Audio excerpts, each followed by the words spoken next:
Hello friends, आप सभी का स्वागत है हमारे यूट्यूब चैनल विजार्ड क्लासेस पर। ओके फ्रेंड्स, ये जो क्लासेस है हमारा बीपीएससी टीआरई कंप्यूटर साइंस और एसटीईटी कंप्यूटर साइंस की क्लासेस है। ओके दोस्तों, तो जो भी लोग बिहार कंप्यूटर टीचर की तैयारी कर रहे हैं वो लोग जो है हमारे सेशन देख सकते हैं। आपके लिए जो है ये सेशन काफ़ी हेल्पफुल है। तो हमारा जो है आज के सेशन का फर्स्ट क्वेश्चन है, a set of libraries that provides programmatically access to some kinds of graphic 2D function is। Option A है ग्राफिक्स पैकेज, ऑप्शन बी है फॉर्मेटिंग पैकेज, ऑप्शन सी है एनिमेशन पैकेज।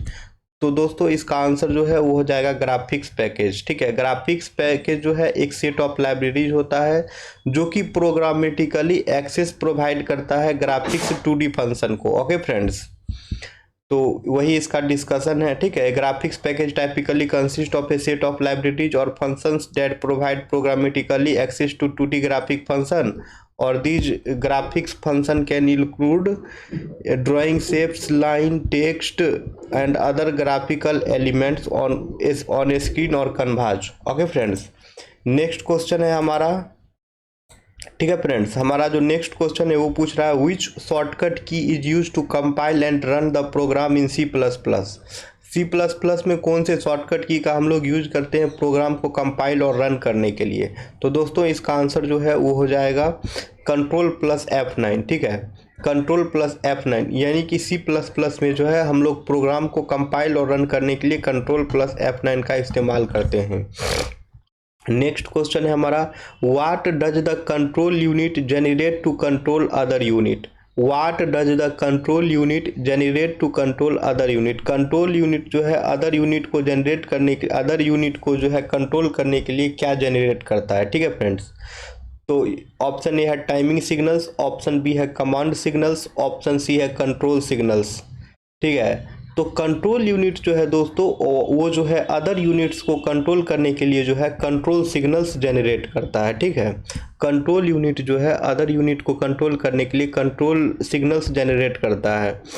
ठीक है, तो यही बात यहाँ पे लिखा हुआ है। एक डिस्कशन का ओवरव्यू देख लेते हैं जल्दी से, क्योंकि डिस्कशन भी बहुत ही ज़रूरी है।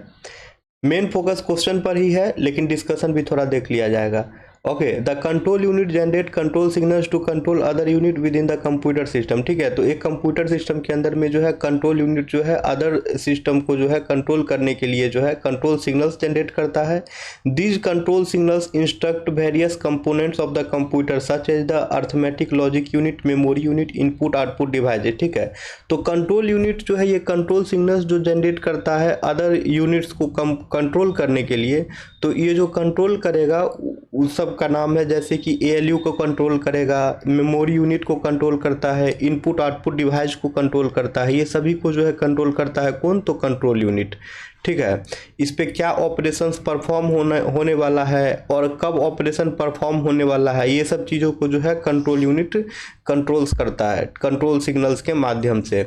ठीक है, वही बात लिखा है, control signals govern the execution of instruction and coordinate the flow of data with in the CPU and between the CPU and other parts of the computer system. तो कंट्रोल सिग्नल्स जो है ये गवर्न करता है instruction के execution को, data के flow को कंट्रोल करता है। ठीक है, CPU के बीच में।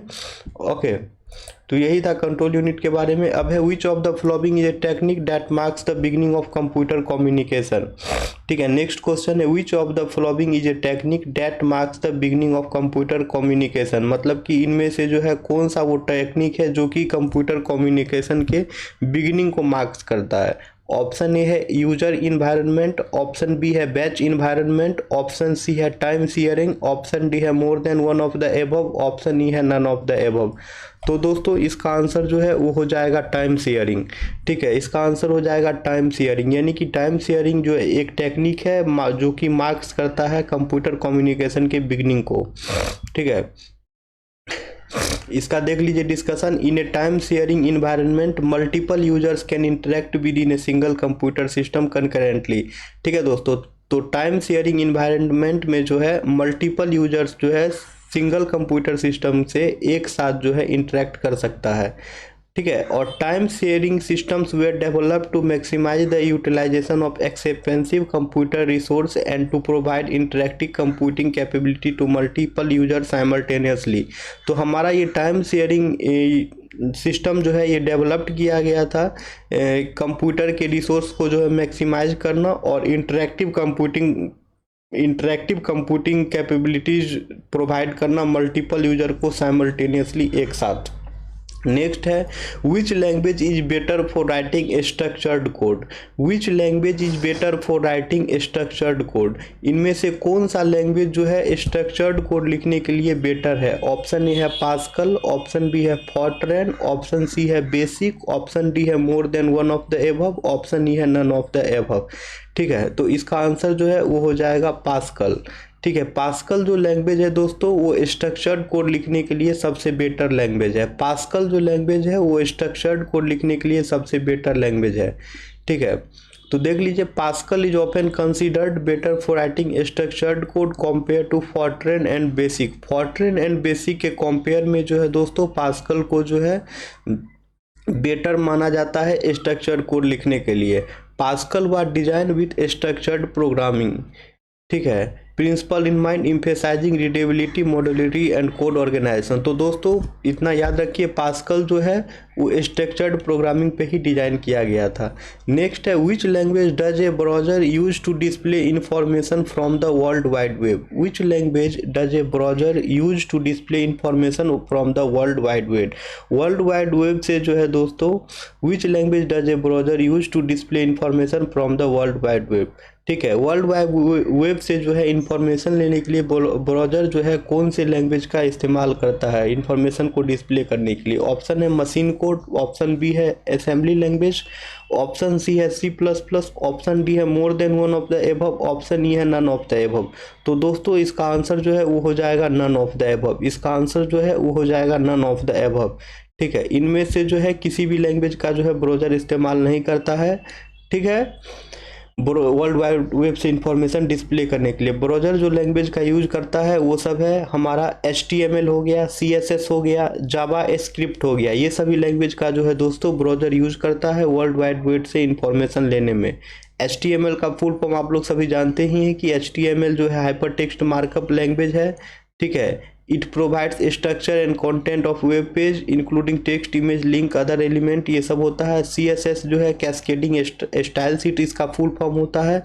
ठीक है, और CSS जो है वेब डेवलपर को अलाउ करता है कंट्रोल करने के लिए लेआउट को, कलर हो गया, फॉन्ट हो गया और अदर जितने भी विजुअल एस्पेक्ट्स हो गए वेब पेज के, तो ये सब जो है CSS कंट्रोल करता है। फिर हमारा जावा स्क्रिप्ट है, तो जावा स्क्रिप्ट जो है एक प्रोग्रामिंग लैंग्वेज है जो कि इंटरेक्टिविटी और डायनेमिक बिहेवियर ऐड करता है वेब पेज को, और ये जो है डेवलपर्स को हेल्प करता है क्रिएट करने में इंटरेक्टिव फीचर्स जैसे कि एनिमेशन हो गया, फॉर्म का वैलिडेशन हो गया, क्लाइंट साइड डाटा प्रोसेसिंग हो गया। ये सभी को जावा स्क्रिप्ट ये सभी फीचर्स प्रोवाइड करता है। ठीक है, तो क्लियर हो गया होगा। दिए गए ऑप्शंस में से जो है कोई भी जो है किसी भी लैंग्वेज का ब्राउज़र इस्तेमाल नहीं करता है www से डेटा डिस्प्ले करने में। ठीक है, तो जो लैंग्वेज यूज होता है वो हो जाएगा HTML, CSS, जावा स्क्रिप्ट। ओके फ्रेंड्स, अब नेक्स्ट आइए select the true statement for compiler. Select the true statement for compiler, यहाँ जो है बोल रहा है कंपाइलर के बारे में जो है ट्रू स्टेटमेंट को सिलेक्ट करना है। पहला है the input of the compiler is source program. Compiler का जो इनपुट होता है वो सोर्स प्रोग्राम होता है। दूसरा है it translates the source code into object code as a whole. दूसरा है कि ये सोर्स कोड को ट्रांसलेट कर देता है ऑब्जेक्ट कोड को होल एक ही बार में। फिर है the output of the compiler is object code. Compiler का जो आउटपुट है वो ऑब्जेक्ट कोड है। ऑप्शन डी है more than one of the above, option ई है नन ऑफ द एबव। तो दोस्तों इसका आंसर जो है more than one of the above हो जाएगा क्योंकि ऑप्शन A, B, C तीनों सही है। ठीक है, कंपाइलर के बारे में जो है ऑप्शन A, B और C तीनों सही है। पहला जो है the input of the compiler is source program. Compiler का जो इनपुट होता है वो एक सोर्स प्रोग्राम होता है, वो भी सही है। दूसरा जो है कंपाइलर ट्रांसलेट करता है सोर्स कोड में ऑब्जेक्ट कोड में एज ए होल, ये भी सही है। तीसरा है the output of the compiler is object code. Compiler का जो आउटपुट होता है वो ऑब्जेक्ट कोड होता है, ये भी स्टेटमेंट सही है। नेक्स्ट क्वेश्चन है which is use to shift process so they are continuous and all free memory is in one block, which is use to shift process, मतलब कि प्रोसेस को शिफ्ट करने के लिए किसका इस्तेमाल किया जाता है ताकि वो कंटिन्यूअस रहे and all memory is in all free memory is in one block, और जितने भी फ्री मेमोरी हैं वो सभी के सभी वन ब्लॉक में रहे, उसे क्या कहते हैं? ऑप्शन ए है फ्रेगमेंटेशन, ऑप्शन बी है कॉम्पैक्शन, ऑप्शन सी है एक्सटर्नल फ्रेगमेंटेशन, ऑप्शन डी है more than one of the above, option ई है नन ऑफ द एबव। तो दोस्तों इसे जो है हम लोग कॉम्पैक्शन कहते हैं, इसे जो है दोस्तों हम लोग कॉम्पैक्शन कहते हैं, यानी कि compaction is use to shift processes. Compaction जो है प्रोसेसेस को शिफ्ट करने के लिए इस्तेमाल किया जाता है ताकि जो है वो कंटिन्यूअस रहे और जितने भी फ्री मेमोरी हैं वो सभी एक ही ब्लॉक में रहे। नेक्स्ट वही कॉम्पैक्शन के बारे में दिया गया है।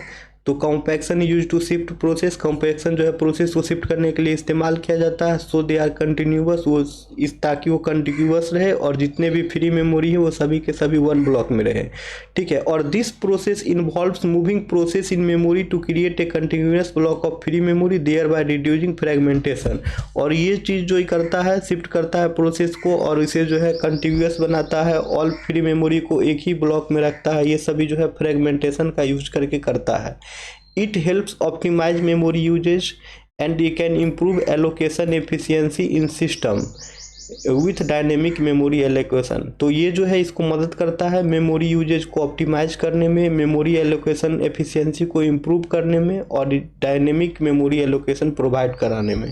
नेक्स्ट है the brain of any computer system is, ठीक है, ये तो बहुत बेसिक सा क्वेश्चन है, कॉमन क्वेश्चन है, बचपन से ही हम लोग पढ़ते आ रहे हैं। तो brain of any computer system जो है वो हो जाएगा दोस्तों सीपीयू।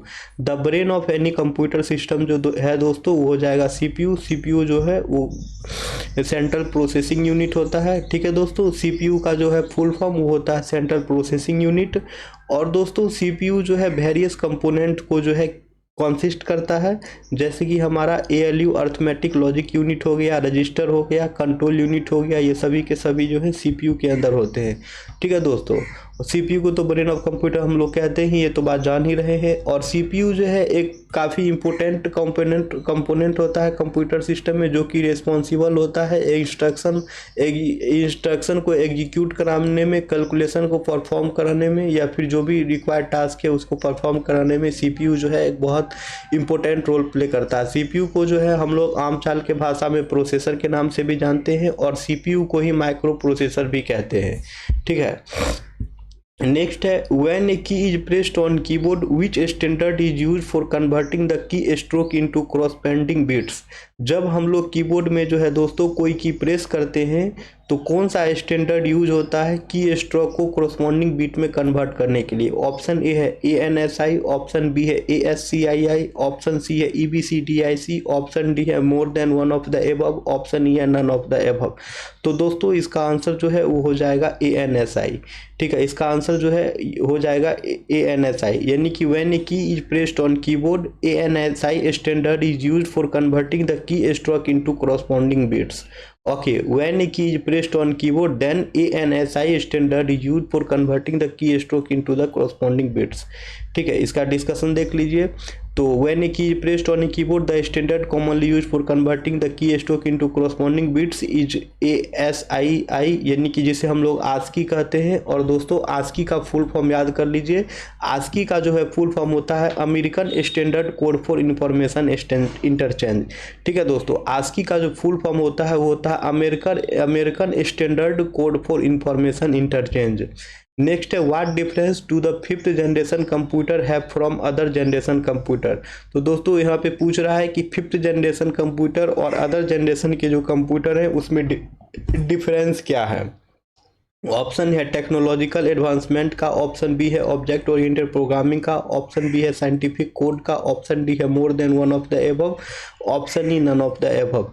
तो दोस्तों फिफ्थ जनरेशन कंप्यूटर और अदर जनरेशन के कंप्यूटर है में जो डिफरेंसेस है वो हो जाएगा more than one of the above, ठीक है। अदर जनरेशन ऑफ कंप्यूटर और फिफ्थ जनरेशन के जो कंप्यूटर है उसका जो डिफरेंसेस हो जाएगा वो हो जाएगा more than one of the above, क्योंकि उसमें जो है टेक्निकल एडवांसमेंट भी था, ऑब्जेक्ट ओरिएंटेड प्रोग्रामिंग सपोर्ट भी करता था और साइंटिफिक कोड भी था, ठीक है दोस्तों, अदर जनरेशन कंप्यूटर्स के कंपेयर में जो है 5th जनरेशन कंप्यूटर में दोस्तों टेक्नोलॉजिकल एडवांसमेंट भी था, ऑब्जेक्ट ओरिएंटेड प्रोग्रामिंग भी ये सपोर्ट करता था, साइंटिफिक कोड भी था इसमें। ठीक है, इसलिए जो है इसका आंसर जो है वो हो जाएगा more than one of the above. Next question है हमारा, source code is available to view, modify and redistribute in. तो सोर्स कोड जो है दोस्तों इन सभी में से किस फॉर्म में जो है सोर्स कोड किस वाले में जो है अवेलेबल रहता है, जिसे हम लोग व्यू भी कर सकते हैं, मॉडिफाई भी कर सकते हैं और रीडिस्ट्रीब्यूट भी कर सकते हैं। तो दोस्तों ये जो है हम लोग कर सकते हैं ओपन सोर्स में, ये जो है हम लोग कर सकते हैं ओपन सोर्स में, यानी कि कोई भी सोर्स कोड जो है अगर वो ओपन सोर्स में अवेलेबल है तो हम लोग जो है उसे व्यू भी कर सकते हैं, मॉडिफाई भी कर सकते हैं और रीडिस्ट्रीब्यूट भी कर सकते हैं। ठीक है, तो यही बात यहाँ पे लिखा हुआ है कि सोर्स कोड जो अवेलेबल रहता है फ्री में, सोर्स कोड जो अवेलेबल रहता है फ्री में उसे हम लोग व्यू भी कर सकते हैं, मॉडिफाई भी कर सकते हैं, रीडिस्ट्रीब्यूट भी कर सकते हैं। ठीक है, और उसे हम लोग ओपन सोर्स सॉफ्टवेयर के नाम से जानते हैं।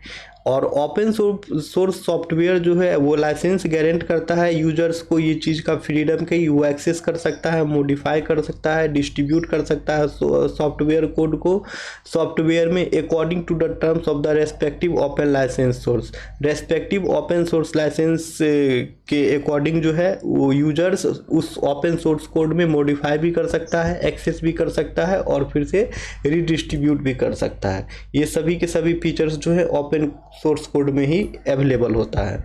नेक्स्ट है कुछ ओपन सोर्स सॉफ्टवेयर का एग्जांपल देख लीजिए, जैसे कि हमारा लाइनक्स ऑपरेटिंग सिस्टम हो गया, मोजिला का फायरफॉक्स हो गया, अपाचे का HTTP सर्वर हो गया, वर्डप्रेस हो गया, लिब्रे ऑफिस हो गया। ये सब जो है दोस्तों कुछ ओपन सोर्स सॉफ्टवेयर के जो है एग्जाम्पल हैं।